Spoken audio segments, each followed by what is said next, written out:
네, 이 시각 월가 오늘은 퍼스트 프라임 리서치 이동근 대표 모시고 이야기 나눠보겠습니다. 대표님 어서 오세요. 네, 안녕하십니까. 네, 대표님 관세가 또 문제입니다. 지난주에 대표님이 나오셨을 때 이 관세 발표, 그러니까 대법원의 오피니언 데이에 관세 판결이 나올 수 있다는 예측만 계속 나올 뿐이지 연기의 개념은 아니다. 이렇게 말씀을 해주셨거든요. 오늘 또 한 번 발표가 될 수 있다라는 예측이 나왔는데 네. 지금 프리마켓 자체가 워낙 좀 흐름이 안 좋다 보니까 이게 만약 발표가 된다면 또 어떤 영향을 미치게 될지 변동성이 좀 두렵습니다. 오늘 미증시 어떻게 전망하실까요? 사실 이제 걱정이 되는 게 그 부분이에요. 항상 뭐 악재가 혼자 오지 않고 같이 온다라는 그런 얘기들이 있는데 만약에 오늘 이제 여기서 만약에 대법원 판결까지 발표가 돼버리면 시장에 어떤 받을 수 있는 충격이 조금 더 커질 수 있다라는 부분, 그 부분이 상당히 좀 우려가 된다 이렇게 말씀드릴 수가 있는데 이 부분은 정말 대법원이 판결을 내기 전까지는 알 수가 없어요. 뭐 지금 또 외신들을 보면은 상당히 또 판결이 미뤄질 수도 있다라는 또 그런 전망도 나오기 때문에 정말 이건 뚜껑을 열기까지 알 수가 없다라는 말씀드릴 수가 있겠고 결국 또 이번에 그 미국 무역대표부도 그런 얘기를 했지만은 중요한 것은 뭐 사실은 지금 행정부에 불리하게 나오더라도 결국은 플랜 B를 가동할 거란 얘기예요. 이게 지난번에도 한번 제가 말씀드렸지만은 뭐 이제 상황에 따라서 이제 그 플랜 B가 어떻게 나올 것인지는 좀 달라질 수가 있겠지만은 지금 뭐 쓸 수 있는 거는 일단 우선적으로 품목 관세 확대가 예상이 된다라는 거죠. 이번에 이미 트럼프 대통령이 지금 반도체를 가지고 일단 한번 던져본 거예요, 시장에다가. 우리 반도체 이렇게 관세를 매길 수 있다고 던져봤는데 결국 이것이 대법원의 판결을 앞두고 나왔다라는 점에서 다른 업종으로의 어떤 확장이 가능하다라는 겁니다. 이미 뭐 알루미늄이라든가 철강이라든가 이런 쪽에는 아시겠지만은 이제 그 품목 관세, 개별적으로 고율의 관세를 부과하고 있는데 결국은 만약에 상호 관세가 위법 판결이 나면은 이쪽으로 다른 품목들도 전부 다 넘어올 수가 있다라는 측면이에요. 물론 여기에는 이제 절차적인 이제 허들이 있기 때문에 시간이 소요가 되는데 또 그 시간 동안에 쓸 수 있는 또 것들이 있어요. 뭐 예를 들면 무역법 112조라든가 이런 것들은 이제 뭔가 이제 그 분야에 대해서 미국의 적자가 만약에 판명이 되면은 그거에 대해서 한 5개월 동안은 뭐 한 15% 관세를 매길 수도 있는 이제 이런 권한도 있는 거고 사실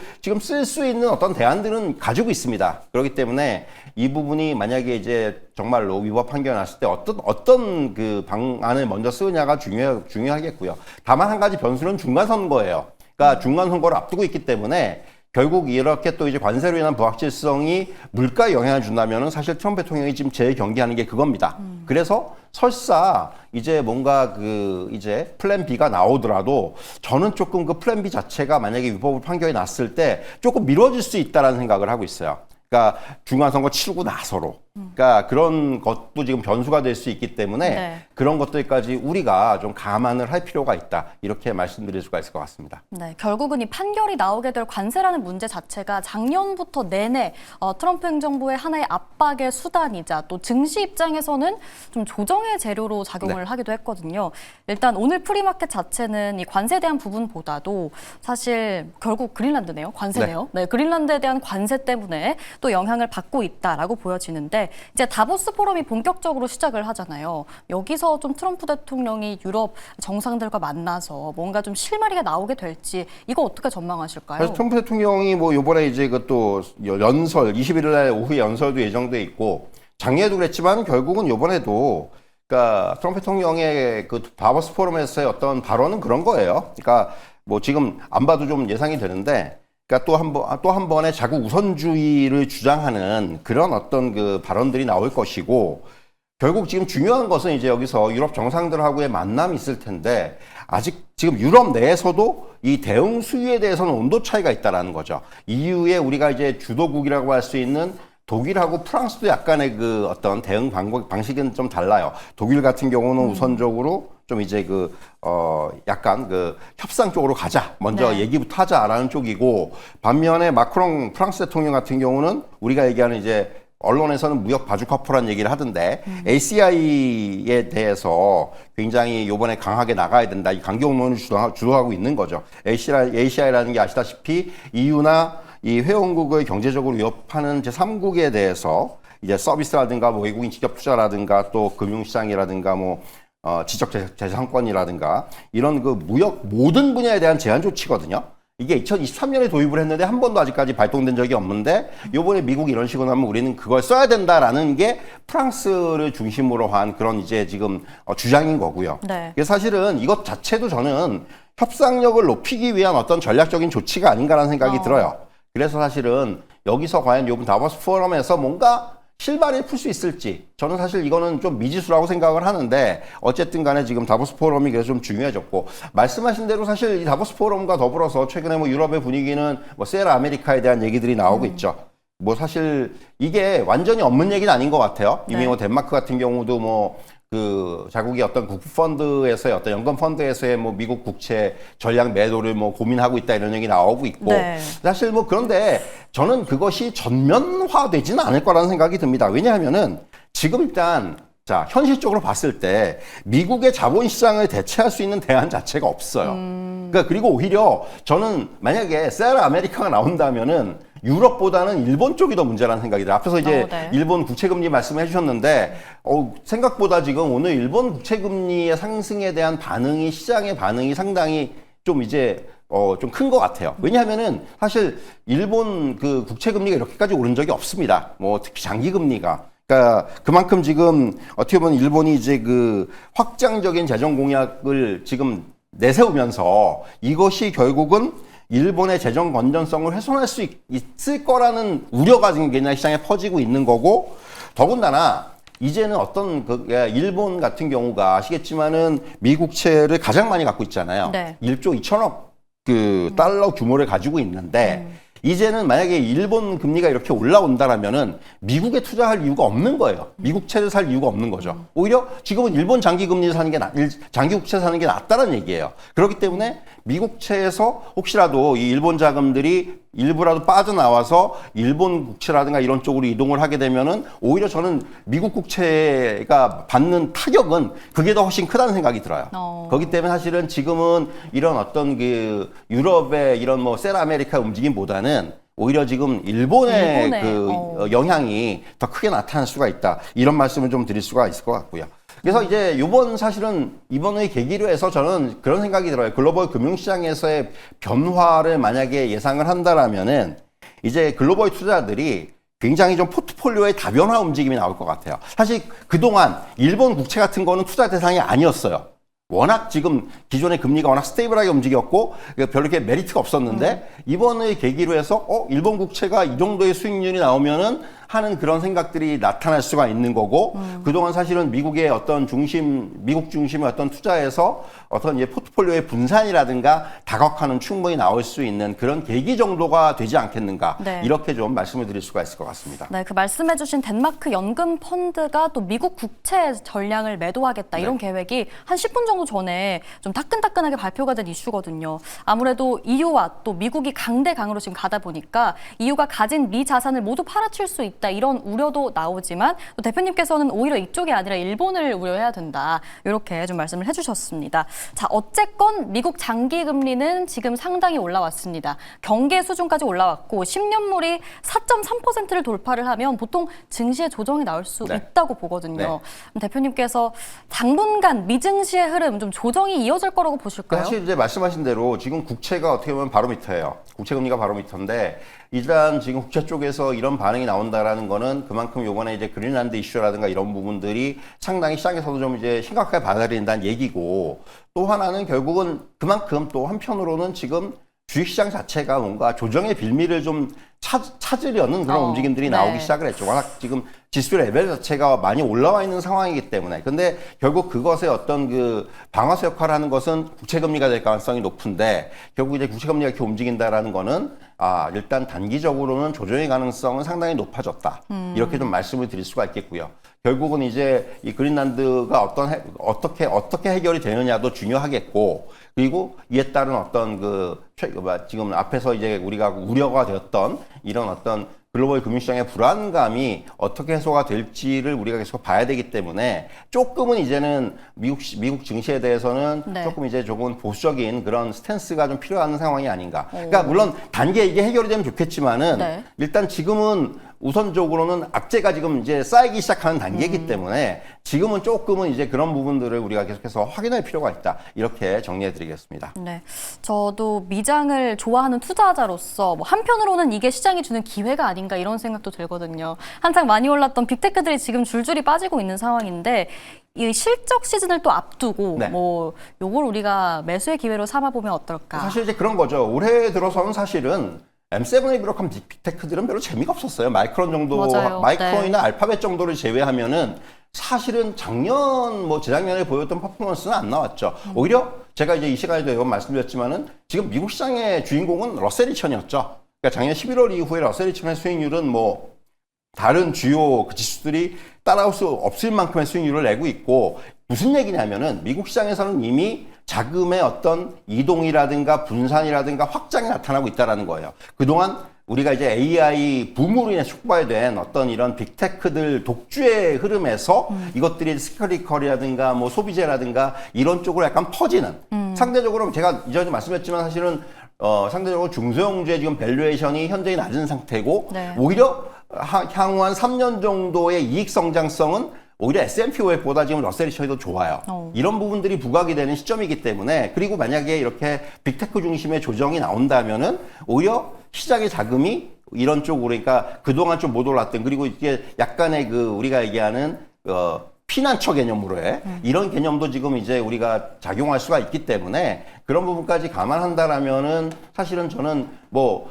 중요한 것은 그래서 이제 지금 뭐 테크주들의 조정이 나온다라면은 뭐 이들에 대한 저가 매수의 기회는 충분히 될 수 있긴 하겠지만은 하나의 변수는 실적이에요, 결국. 요번에 이제 제가 말씀드렸지만은 그 빅테크들의 실적이 어느 때보다도 중요한 게 두 가지를 증명을 해야 돼요. 하나는 AI 버블론이 정말 이제 어느 정도 불식이 됐는지 네. 성장성으로 증명을 해줘야 되는 부분이고 또 하나는 이제 결국은 지금 시장의 눈높이를 맞춰줘야 돼요. 사실 작년 같은 경우도 오라클의 실적이라든가 이런 것들이 실적이 굉장히 나쁜 게 아니었음에도 불구하고 시장의 눈높이를 충족을 못 시킨 거죠. 시장이 뭔가 얘기해 주길 바랬던 것을 얘기를 못 해준 게 사실은 주가의 하락으로 연결이 된 건데 요번에 그래서 사실은 이런 빅테크들의 실적을 놓고 봤을 때 단순히 실적 자체가 아니고 시장의 눈높이와 시장의 가려운 곳을 좀 긁어줄 수 있는 그런 부분들이 굉장히 좀 충족이 돼야 된다. 이 부분이 굉장히 이번에 중요하기 때문에 빅테크들의 실적에서 우리가 봐야 되는 관전 포인트들이 조금은 늘어났다. 이렇게 말씀을 드릴 수가 있을 것 같습니다. 네, 시장의 기대치와 눈높이가 워낙 높아졌습니다. 실적 시즌도 기대를 해보겠고 트럼프 대통령의 이 그린란드 매입 관련된 발언들이 사실 지금 전반적인 불확실성과 악재를 계속해서 추가를 하고 있는 상황이죠.